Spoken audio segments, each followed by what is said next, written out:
What's up, everybody? DTM here for a set of pro tips. I hope you guys are ready for some amazing Photoshop pro tips that I have gotten used to in my workflow. Welcome, everyone out there hanging out in the chat. I already see some cool names: General Kenobi, Sean, Robert, Carol, Clever, Frank, Katarina, Oliver, Voodoo Val. Oh my gosh, everybody's here. Apurva. And I'm happy to see all of you hanging out with us today. Like, I am DTM, Delta Tango Mike, and you can always find me anywhere on the internet under Delta Tango Mike. Today's pro tips are 5 steps to speed up the creative workflow in Photoshop. So there you go. I am going to share my screen right away and get right into it.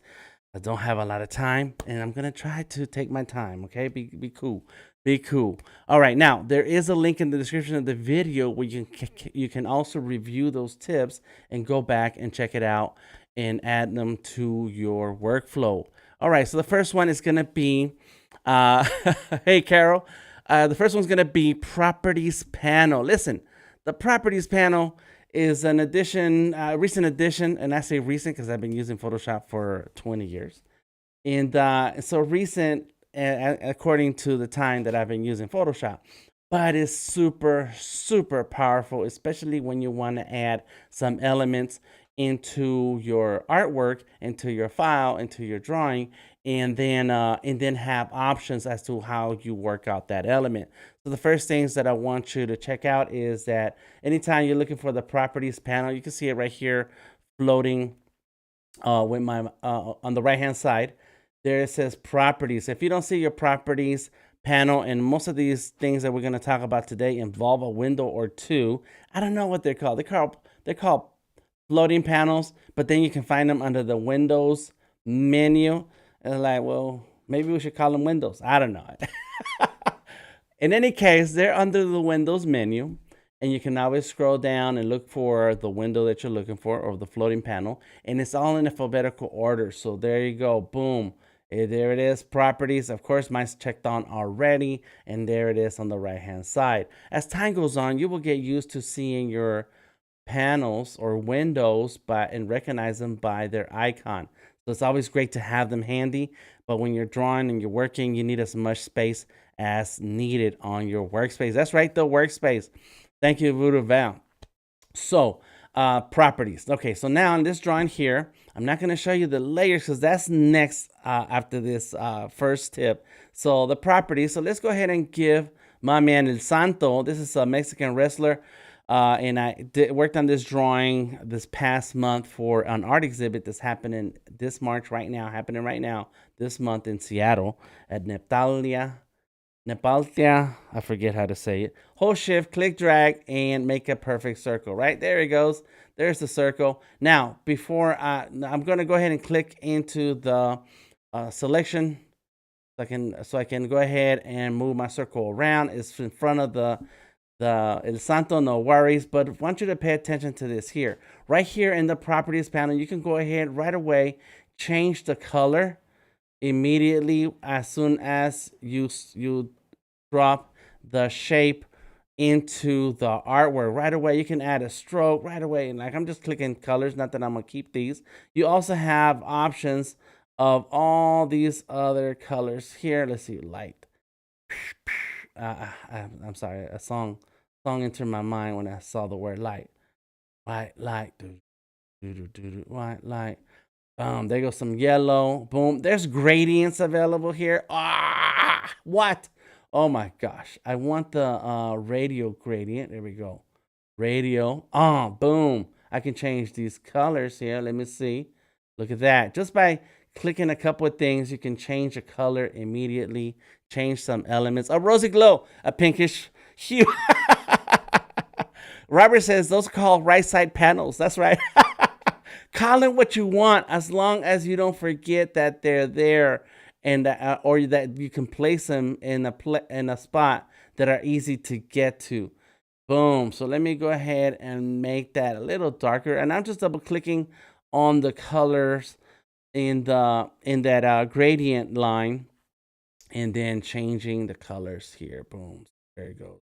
I want more of a orangey glow. There we go. Ooh, look at that. Oh my gosh. And this is all just happened in the properties window. Okay, so the stroke, I'm gonna keep it. I'm gonna make it, yeah. Let's keep it a little reddish. And I'm gonna change the size. There we go. Oh, let me see. Bam. It's pretty good. It's all right. And, it's up to you to go however far you want. There's a lot of options here, and I want you to take your time working through them. I've changed the stroke color, fill color, stroke size. You can also have options if you have more than one element out here. Let me see. Boom, 2. There goes 2. Select 1. There it is, floating. Let's hold down shift, select the other one, and now you have 2. They're grabbed together. And oh my gosh, I didn't load it up like this. There you go. 1, 2, and there's a Pathfinder option. Oh my gosh, what is this? This is crazy. I want you to take your time and looking through the Pathfinder, through the properties panel, because it's really great. Okay, we're gonna move on to the next panel and the next tip, and that is name your layers.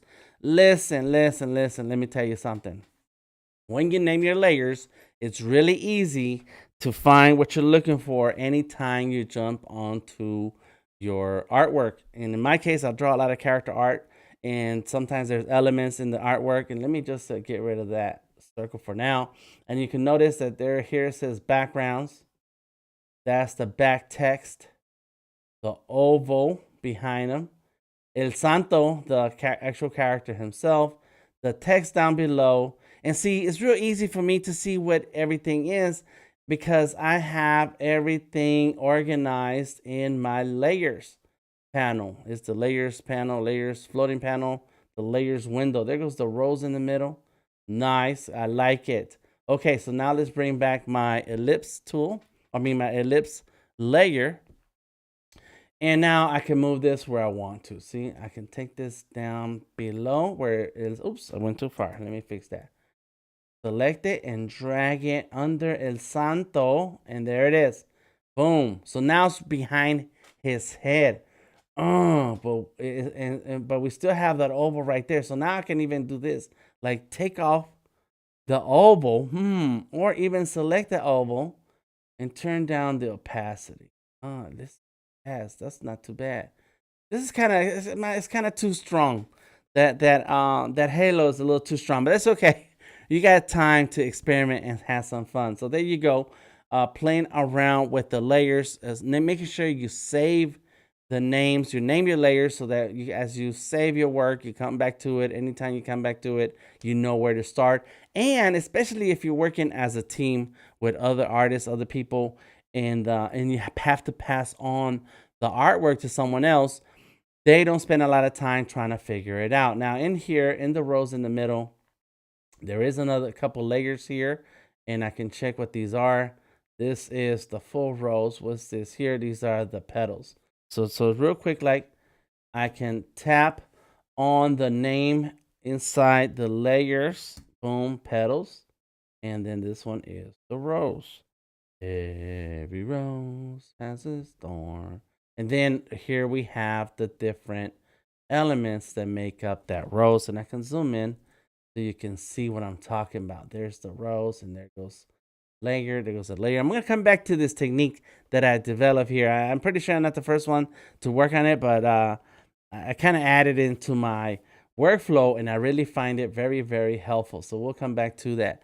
Next on my list is shortcut keys, keyboard shortcuts, including the Alt key. I'm in the Mac, so I have the Option key here. If you're on the PC, then it's the Alt key.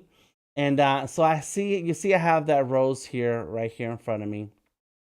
I have that rose layer selected. I can hold down the Alt Option key, click and drag, and now I made a copy. Let me turn off the auto select, and then boom, boom, boom. Look, I made a full another rose, just like the rose that I started with, by just holding down the Alt key and clicking and dragging. That's it. Singing us into a new day of design. That's right. Early morning serenade. Thank you for the certain words bring back memories of a song for some reason. I wish I could sing.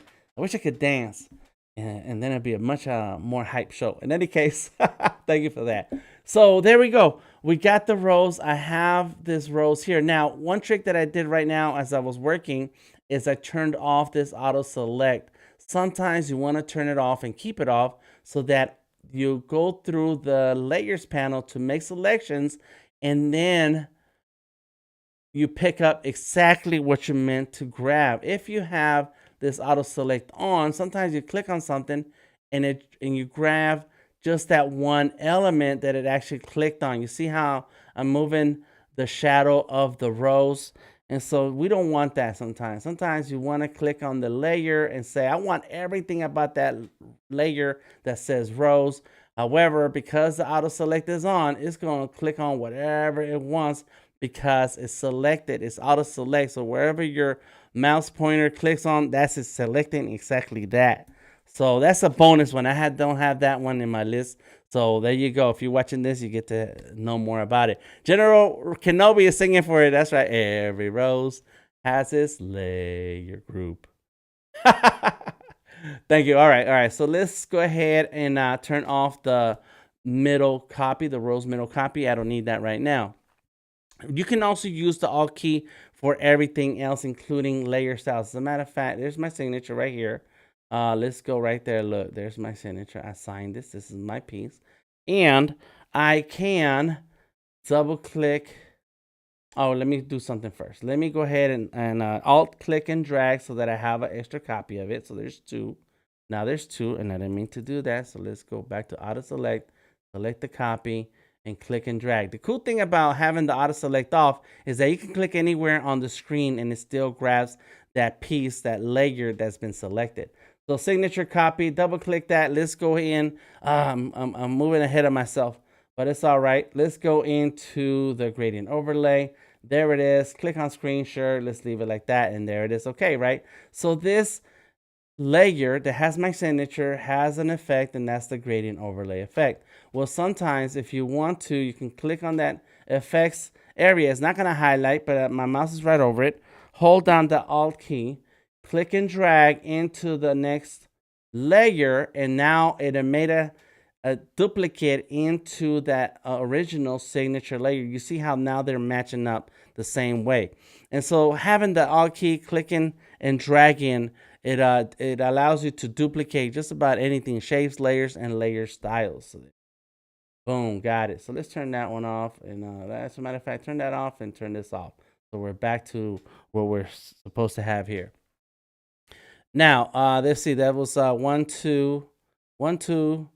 Oh, I skipped the layers into folders. So tip number 3, I jumped from 2 to 3, and I was supposed to stay in the same with the layers. Okay, now you notice that I do have folders here. All right, these are folders, and let me tell you, as you notice right now, this drawing has a ton of layers, has a ton of elements in it, and so there's countless layers here. I can click here, click there, and there. And so what happens when I'm drawing, I'm just drawing, create a new layer, and I draw, create a new layer, and I draw, create a new layer, and I draw. Eventually, I want to organize these layers into a folder so then it's easy to understand what I'm looking at. And so I do have a folder for the rose middle. I have a folder for the roses on the right. The roses on the right, look at how many folders are in there. There goes, let me see, what's this? Oops, no, hit the eyeball. Oh, there you go. It says layer group, and let's go ahead and bring this up. So this is that rose on the bottom. You see that? So then there's another group here. Hold it. Boom, there it goes. That's the rose on the bottom, but it includes the petals. So this one has the petals and yes, there it is, the green of the petals. There we go. Now, the layers do look a little crazy. That's because this is a file that I started in Adobe Fresco, and Adobe Fresco has its own unique way of loading layers together and grouping them. Whereas once you're in Photoshop, it's like, I didn't mean to do that. So we can take our time. We got time for today, so let's go ahead and take a look at this. So there's a whole bunch of stuff here. Oh my gosh, look at all this. Goodness. So this is another rose. Yep, there's another rose right here. So let's call that rose 3. Rose 4. We'll call that rose 4. Got it. what's in here? That's that same rows. So inside of rows 4, there we go. Inside of this is rows 3. So we're doing the 2 tips at one time right now. Organizing some of these layers and naming some of these layers. Here we go. Rows 2. What's up, RB? Thank you for joining us today. And then back to the original rows. That's it. Rows 1. Nice. And so now I can see what's in each and every one of these. When they're collapsed, I know what's in there. And what's in here is the green. Let me zoom in, and here's how we're gonna do the second part to this tip. Is that there's a line work, there's shading, and then the solid, right? So I want all of these together in one layer or one folder. So what I'm gonna do is, by selecting them, and it's easy to select. You click on one, hold down shift, click on the next one, and the next one. And I want all of those layers in one folder. And look, down here we have the create a new group, or I call it a folder. It looks like a folder. All right. And so this is the third icon from the left. Click on it, and boom, it put all of those layers into one folder or a group. And we're going to call this leaf. There we go. Leaf 3. Let's call it leaf 3. So leaf 3 and the rows are together. We have another leaf right here. So let's call this, hold it, not yet. There we go. Come on, one at a time. Go, and boom. We're gonna call this leaf 3, 2. And there you go. All of these go together. So what I want to do here is grab all of these, make a new folder, and say rows. Leaf 3 is going to go inside of rows 3. Come on. Let me see. Did it go? Did it do it? Let me leaf 3 inside of the rows. There it is. And leaf 3, 2 inside of that rows 3. And boom, now they're all in the same folder, in the same group. Oops, not that. In the same group. And there he goes. Close it, open it, and all of these layers live right here. So not only do you want to name your layers, you want to organize your layers into folders, so then it's easier to look, easier to understand, and then make moves about in your artwork. Okay, I could spend all day working on this because this takes some time, and you know, you got to invest the time in the front end when you're starting the drawing. Then later you're kind of confused, and I've worked in projects like that. I don't want to go into a long story, but you see all these steps. It's like a ladder, like a staircase. It's all these steps and all these layers, and it's like, what is going on here? No names, no names. So like, no. I need to be able to organize and work on things. All right, so number 5 is blend modes on the full artwork. So I got 2 blend modes tips here, and we're gonna tackle number 1. So let's zoom out. Control 0 to fit your artwork into the workspace. And so let's go. Let's see. We have all of this going on. Let's collapse these. Let's get rid of one of these. We don't need it. As a matter of fact, let's get rid of the effects. Click and drag it down to the trash can. It's gone. This is the sketch. This is the original sketch that I drew. And so from here, we're going to add a new layer, right? So we have a new layer. Now I'm going to go into my shapes, grab a shape, and make a shape all the way across. Boom. You see the properties window pop up, right? It's like, what you want to do with this, Dan? Well, I'm going to get rid of the stroke. I don't care about the stroke. I'm going to leave the fill the way it is and go back into my layers while I go grab my move tool. Okay, got it. So there it is, rectangle 1 is the eyeball is off and on. And pay attention to your blend modes. These blend modes are amazing. Oh my gosh, look at this. Oh, that looks like a like film negative. Oh, nice. And let's go ahead and change it, saturation. And once you have made a selection with the blend mode, as long as you don't go anywhere, let me see. It doesn't change for me. But there it is. You can start changing and taking a look at what happens, right? So let's go to color. let's change this rectangle color. And you can always change the rectangle color by going through properties, or the old school way, the way we've been doing it for a long, long time before the properties window came around, is double click inside of the little picture there on your layer and change the color. Look at that. Just got my sepia going on in there. Oh, yes. Yes, I could do some, what was that artist for New York who did all the different color pictures of the same picture? Yeah, like that guy. There you go. I am blending in, says RB. Yes, says Voodoo Val. That's right.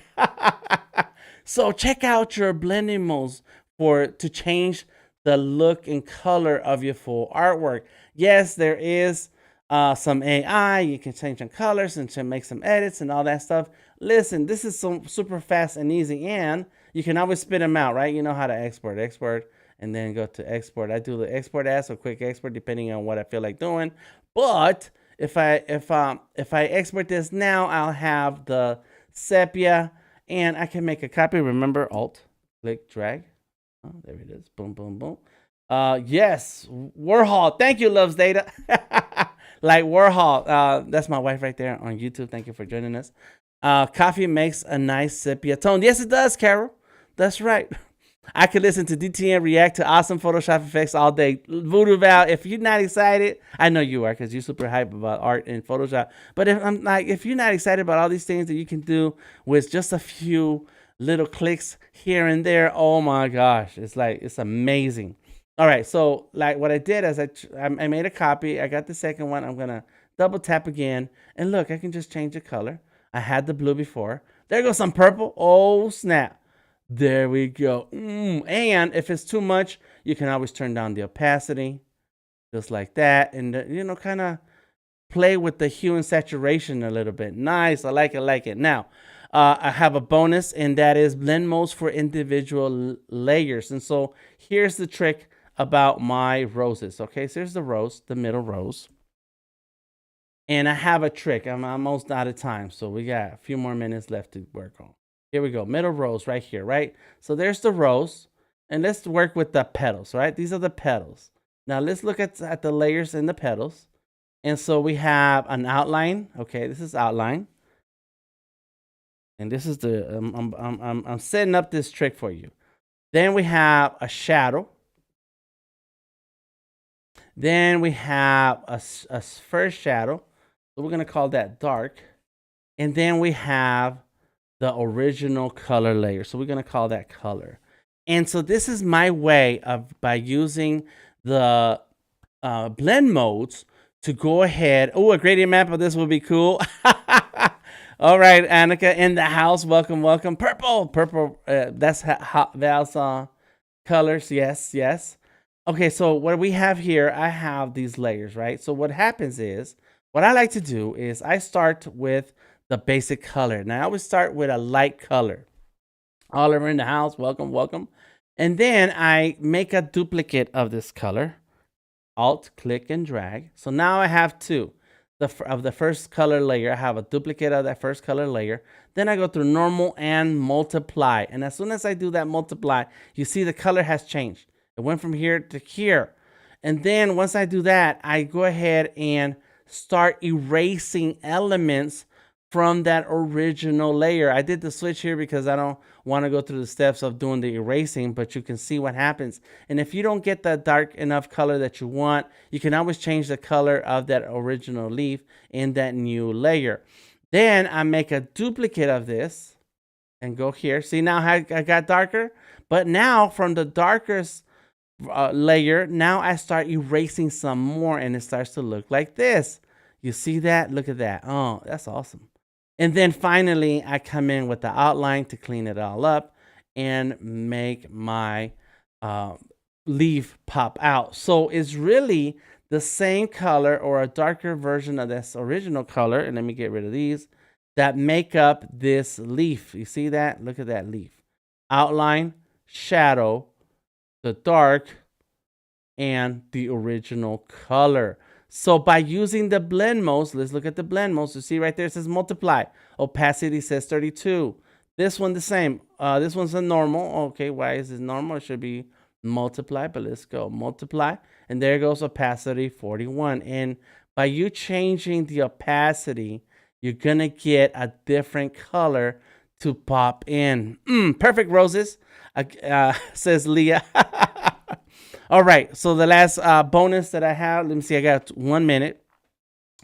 Gradients and the layer style. So what I want to do here, let's grab this color, alt click, drag, double click. Now I can grab in a gradient. Let's go with a gradient right there. Let's make it a multiply. Where are you? And change this color. Man, there's so many options here. We need like hours and hours. There we go. Let's change it to like that, kind of greenish. Oh, yes. All right, it's a multiply. It's an opacity. I can bring it in and look what happens. Look at this. Look at this leaf. Oh my gosh. Let's change the angle. Oh, I don't like it so much. That's the scale. And there's the opacity. And you get a whole different color and feel than the original. There's the original, and that's the one we just touched right now. I want you to check out the links in the description of the video, including the link that takes you directly to my blog where I explain each and every tip that we shared today. And go ahead and let me know what you think about it. Join us. And if you're watching this on YouTube, join us on Behance and come on through. Make sure you like and subscribe. I am DTM, Delta Tango Mike, and I wish you an amazing day creating with Adobe Photoshop and amazing artists here in Behance. Until next time, I am DTM. Thank you, everybody, for joining me in the chat. And Voodoo Val for keeping everybody organized and together. Thank you all. Enjoy the rest of your day. Peace out.